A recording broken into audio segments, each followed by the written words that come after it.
প্রিয় শিক্ষার্থীবৃন্দ, আমরা চতুর্থ অধ্যায়ের দ্বিতীয় পত্রের চতুর্থ অধ্যায়ের আলোচনা করছিলাম। আমরা এই পর্যায়ে আলোচনা করব হল বিভব কি, কেন হয় এবং এর ব্যবহার। হল বিভব কি? হল বিভব হলো কোনো তড়িৎবাহী পরিবাহীতে তড়িৎক্ষেত্রের সাথে লম্বভাবে চুম্বকক্ষেত্র প্রয়োগ করলে তড়িৎক্ষেত্র ও চুম্বকক্ষেত্র উভয়ের সাথে লম্ব বরাবর একটি বিভব পার্থক্যের উদ্ভব হয়।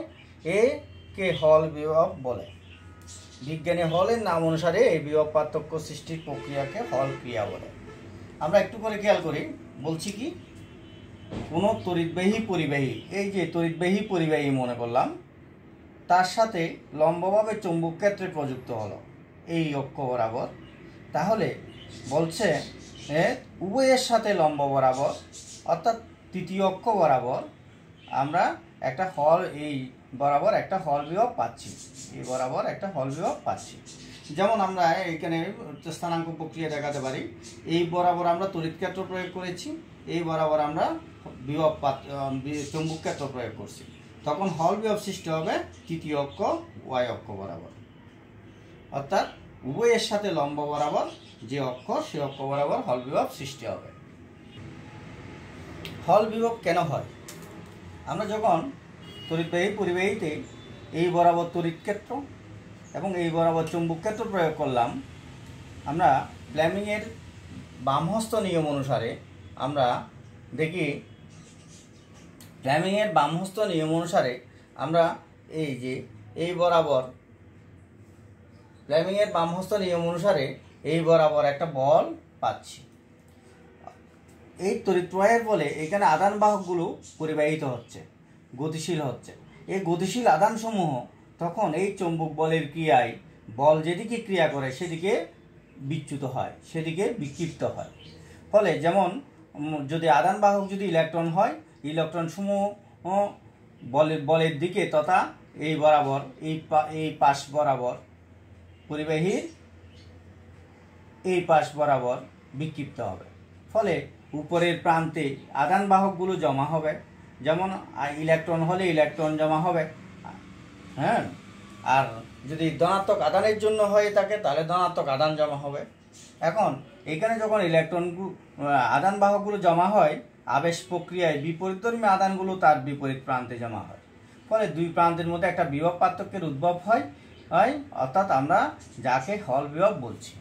আমি আবার বলছি, আমরা যখন তড়িৎবাহী পরিবাহীতে তড়িৎ প্রবাহ চালনা করব, তড়িৎ প্রবাহ চালনা করার অর্থ হচ্ছে আধান বাহকগুলো গতিশীল হওয়া। যদি ইলেকট্রন হয়, তড়িৎ প্রবাহের বিপরীত দিকে ইলেকট্রনগুলো গতিশীল হবে। সেক্ষেত্রেও আমরা আই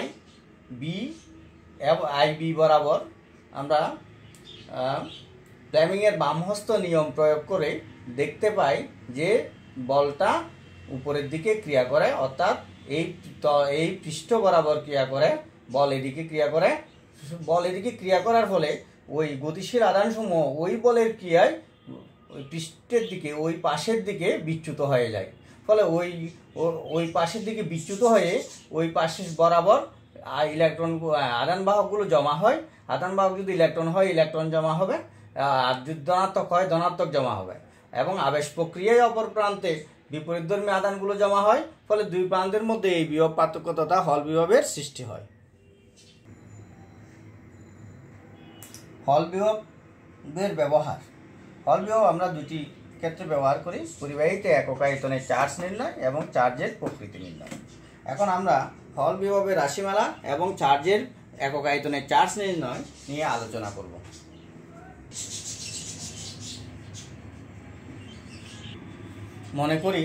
মনে করি P Q R S M N একটি আয়তাকার তল। P Q R S M N একটি আয়তাকার তল। এর দৈর্ঘ্য এল, প্রস্থ ডি এবং পুরুত্ব টি। এখন আমরা দৈর্ঘ্য ক্ষেত্রফল এ সমান ডি গুণ টি ধরি, তারণ বেগ, পরিবাহীর আদানের তারণ বেগ বি, হল বিভব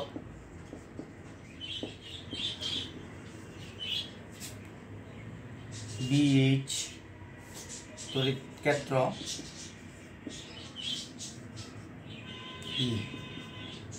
EH।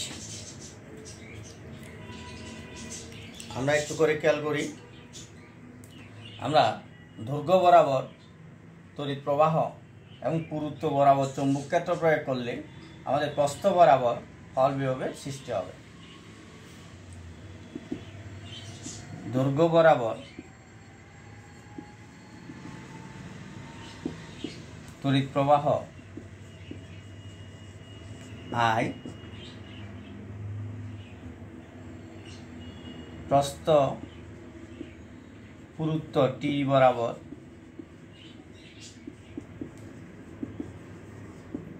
চৌম্বক ক্ষেত্র B প্রয়োগ করা হলো।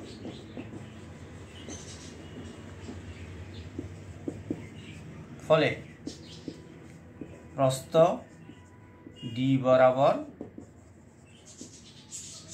হল বিভবের সৃষ্টি হবে।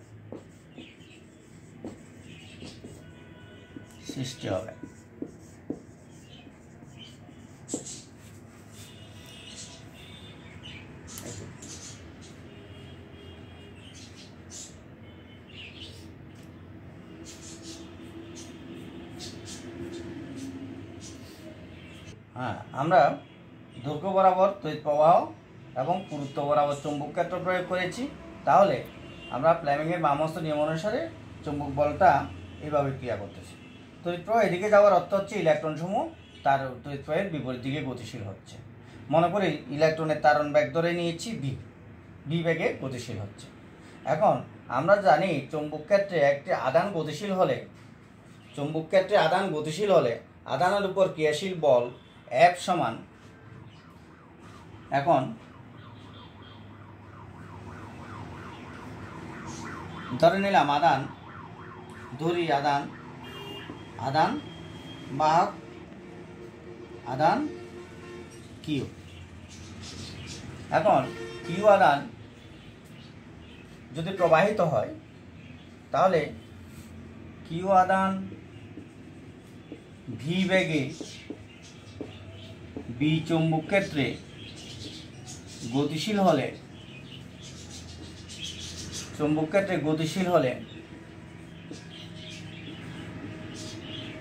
এর উপর ক্রিয়াশীল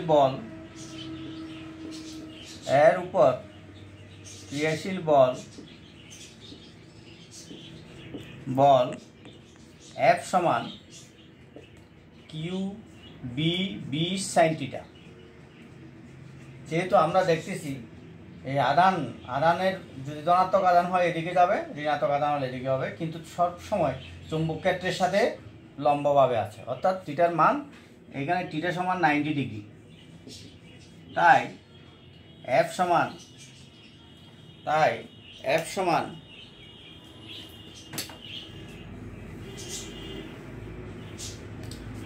সমান লিখতে পারি QBB, অর্থাৎ এই F বল ক্রিয়া করতেছে, এই F বলের মান হচ্ছে কত, Fm সমান QBB। এই চৌম্বক বলটা ক্রিয়া করতেছে। এই বলের ক্রিয়ায় আধানসমূহ উপরের দিকে বিক্ষিপ্ত হয়ে যাচ্ছে, উপরের দিকে বিক্ষিপ্ত হলে এখানে আধানসমূহ জমা হচ্ছে। আধানসমূহ জমা হলে আবেশ প্রক্রিয়ায় তার বিপরীতমুখী আধানগুলো বিপরীত দিকে জমা হয়, অর্থাৎ একটা হল বিভবের সৃষ্টি হয়। এখন যে আধান জমা হয় তার জন্য সৃষ্ট তড়িৎ ক্ষেত্র যদি EH হয়,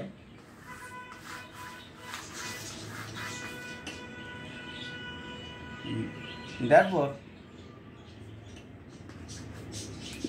Fm বলের ক্রিয়ায় আধানসমূহ উভয়ের সাথে লম্ব বরাবর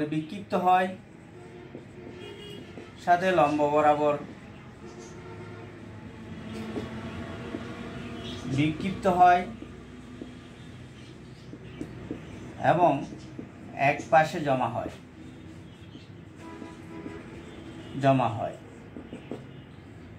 তাহলে সৃষ্ট তড়িৎ ক্ষেত্র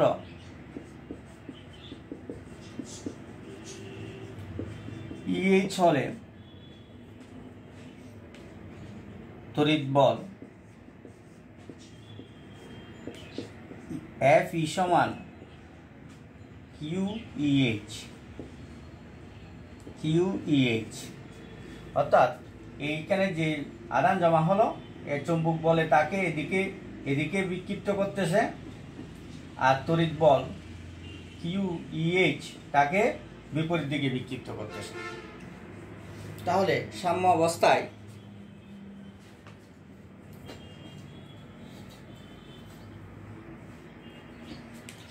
অবস্থায়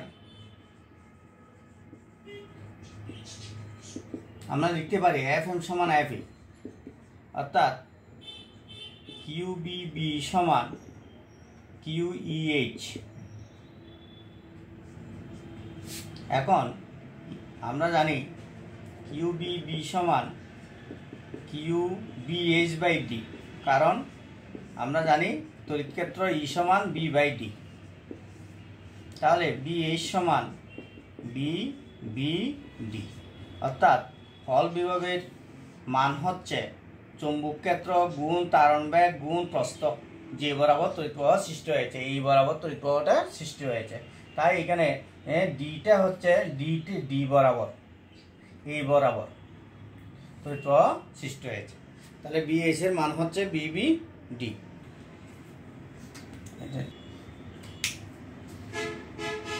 তাহলে আমরা যে আদানগুলোকে এদিকে বিক্ষিপ্ত করেছে তার বিপরীত ধর্মী আদান অপর পাশে জমা হয়েছে, তাহলে তাদের মধ্যে যে ক্রিয়াশীল বল, আমরা যেহেতু আদান ধরেছি কিউ, তাহলে কিউর উপর ক্রিয়াশীল তড়িৎ বল হবে QEH, আর চৌম্বক বলটা আমরা QBB দেখেছি, QBB।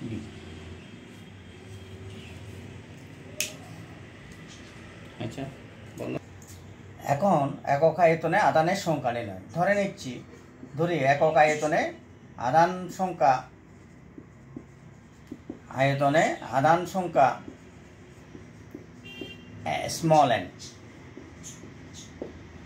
তাহলে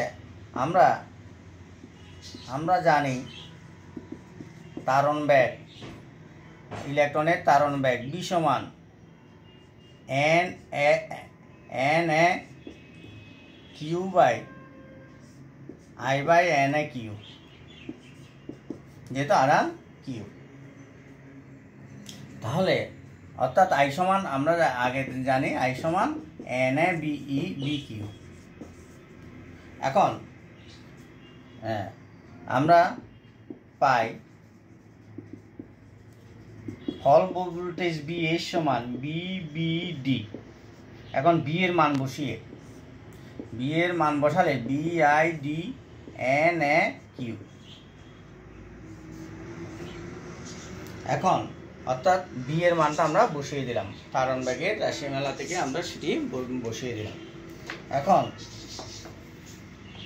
BH সমান BI, তাহলে আমরা কি পাচ্ছি BH সমান BID, আবার N একে আমরা D গুণ T লিখতে পারি, অর্থাৎ এই যে পরিবাহীর যে ক্ষেত্রফলের মধ্য দিয়ে এটি প্রবাহিত হচ্ছে, এই ক্ষেত্রফলের মধ্য দিয়ে D গুণ T ইন্টু Q।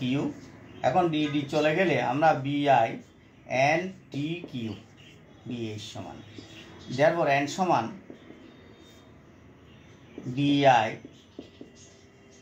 BHTQ। এখন যদি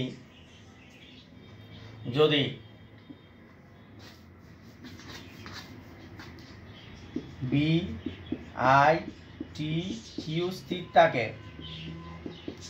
থাকে তাহলে n প্রপোর্শনাল টু 1/BH, তাহলে আমরা অনুরূপভাবে BH প্রপোর্শনাল টু 1/n। অর্থাৎ আমরা এই কথায় আসতে পারি যে একক আয়তনে আধান সংখ্যা সৃষ্ট হল বিভবের ব্যস্তানুপাতিক, অর্থাৎ একক আয়তনে আধান সংখ্যা যত বেশি হবে সৃষ্ট হল বিভব তত কম হবে। আধানের চার্জের প্রকৃতি নির্ণয়। চার্জের প্রকৃতি নির্ণয়, এখানে একটি যে কথা বলে রাখি, আমাদের হল বিভব সৃষ্টি হয়, ধাতব পরিবাহীতে হল বিভব সৃষ্টি হয় ইলেকট্রনের জন্য, আর অর্ধপরিবাহীতে ধনাত্মক হোল এবং ইলেকট্রন উভয়ের জন্য হল বিভব সৃষ্টি হয়। তাহলে আমরা হল বিভব ধাতব পরিবাহীতে পাবো ইলেকট্রনের জন্য, আর অর্ধপরিবাহীতে ধনাত্মক হোল অথবা ইলেকট্রনের জন্য, ঋণাত্মক ইলেকট্রনের জন্য হল বিভবের সৃষ্টি হয়। এখন আমরা প্রকৃতি নির্ণয় করব। আমরা জানি, আমরা বলছি যে এই দৈর্ঘ্য বরাবর তড়িৎ প্রবাহিত করেছি এবং পুরুত্ব বরাবর চৌম্বক ক্ষেত্র প্রয়োগ করেছি এবং উভয়ের সাথে লম্ব বরাবর হল বিভবের সৃষ্টি হয়েছে। আমরা সেটি এই বাহু বরাবর এইখানে দেখিয়েছিলাম বা এইখানে দেখিয়েছিলাম। কেন কেন সৃষ্টি হয়েছিল বলেছিলাম যে এই চৌম্বক ক্ষেত্র এবং তড়িৎ প্রবাহ উভয়ে পরস্পর লম্বভাবে ক্রিয়া করছে এবং এই চৌম্বক ক্ষেত্রে তড়িৎ প্রবাহ চলার অর্থ হচ্ছে ওইখানের পরিবাহকের আদান বাহকগুলো গতিশীল হওয়া। এখন গতিশীল আদানসমূহ চৌম্বক ক্ষেত্রে যখন গতিশীল হয় তখন একটা চৌম্বক বল ক্রিয়া করে, সেই বলের দিক হচ্ছে উভয়ের সাথে লম্ব বরাবর। এইখানে দেখিয়ে দেওয়া হলো, আই এদিকে বি এদিকে হলে বলটা এদিকে, অর্থাৎ এই বরাবর বলটা ক্রিয়া করে। এই বরাবর বল ক্রিয়া করলে এখন যদি আদান বাহক ইলেকট্রন হয়, তাহলে ইলেকট্রন সমূহ চৌম্বক বলের ক্রিয়ায় ইলেকট্রন সমূহ এফএম এর ক্রিয়ায় লম্ব বরাবর বিক্ষিপ্ত হয়,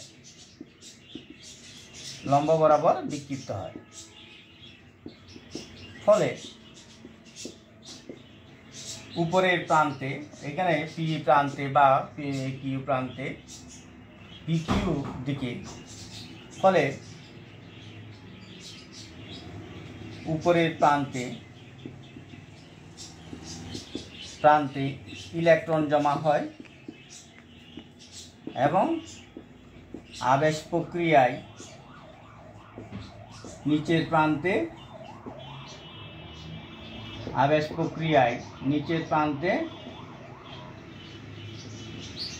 প্রান্তে ধনাত্মক আদান জমা হয়,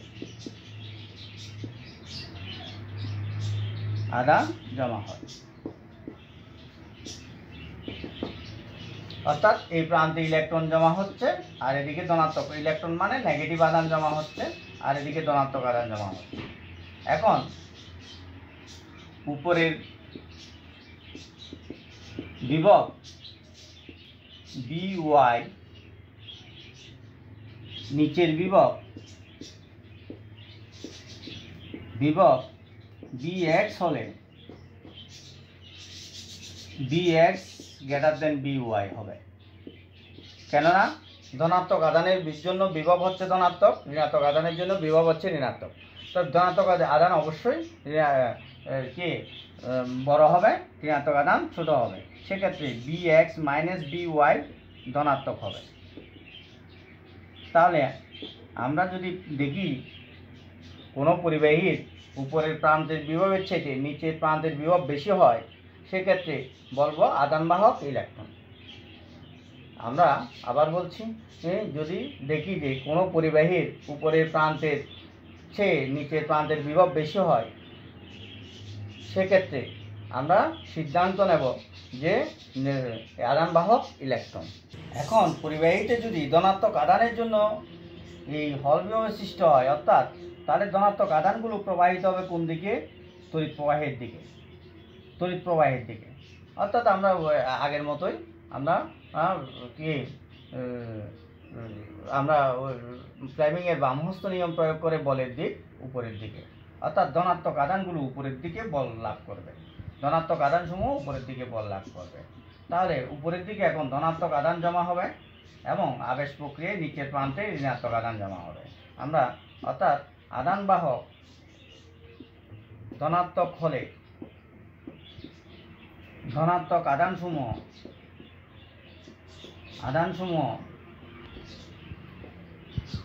উপরের দিকে বল লাভ করবে বল লাভ করে এবং ফলে আধানসমূহ উপরের প্রান্তে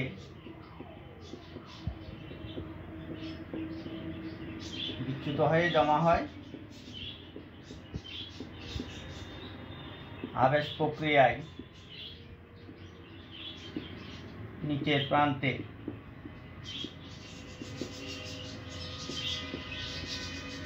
প্রান্তে ঋণাত্মক আধানসমূহ জমা হয়।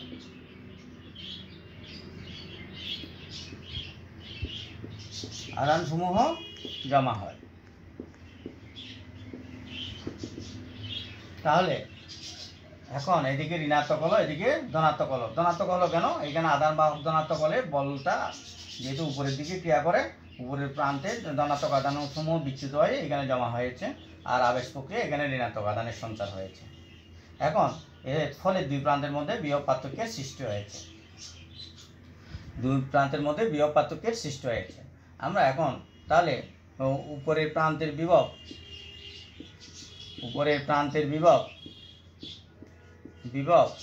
বিওয়াই এবং নিচের প্রান্তের বিভব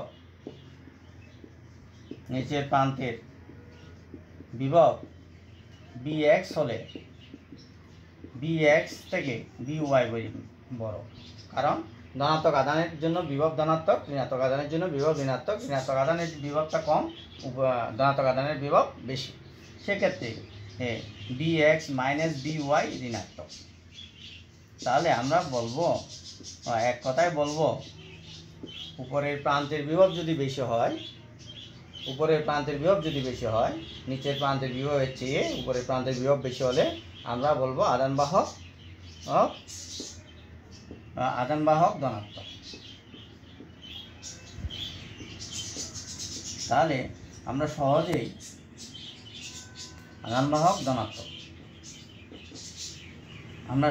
সিদ্ধান্তে আসতে পারি যে কোনো এই যে আয়তাকার পরিবাহীর একটি দৈর্ঘ্য বরাবর তড়িৎ প্রবাহ এবং পুরুত্ব বরাবর চৌম্বক ক্ষেত্র প্রয়োগ করলে তার প্রস্থ বরাবর হল বিভবের সৃষ্টি হচ্ছে, এবং হল বিভবে উপরের প্রান্তের বিভব নিচের প্রান্তের বিভবের চাইতে বেশি হলে তাহলে আধান বাহক ধনাত্মক, আর উপরের প্রান্তের বিভব নিচের প্রান্তের বিভবের চেয়ে কম হলে আধান বাহক ঋণাত্মক।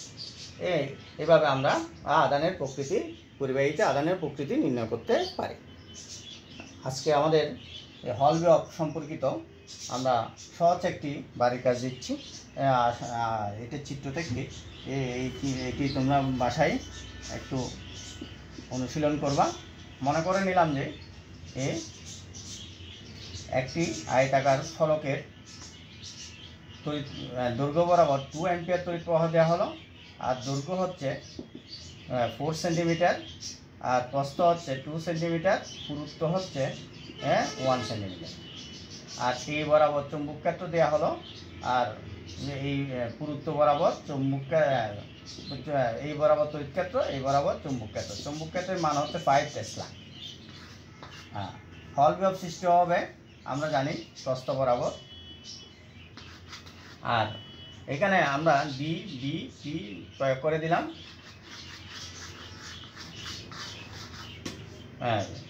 যদি হল বিভবের মান 5.4 মাইক্রোভোল্ট হয়, এখানে হল বিভব সৃষ্টি হলো এত মাইক্রোভোল্ট। এখন প্রশ্ন,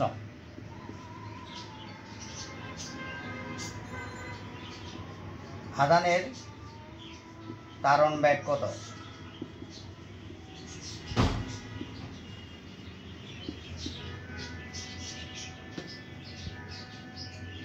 এখানে আধান বাহকের মান দিলাম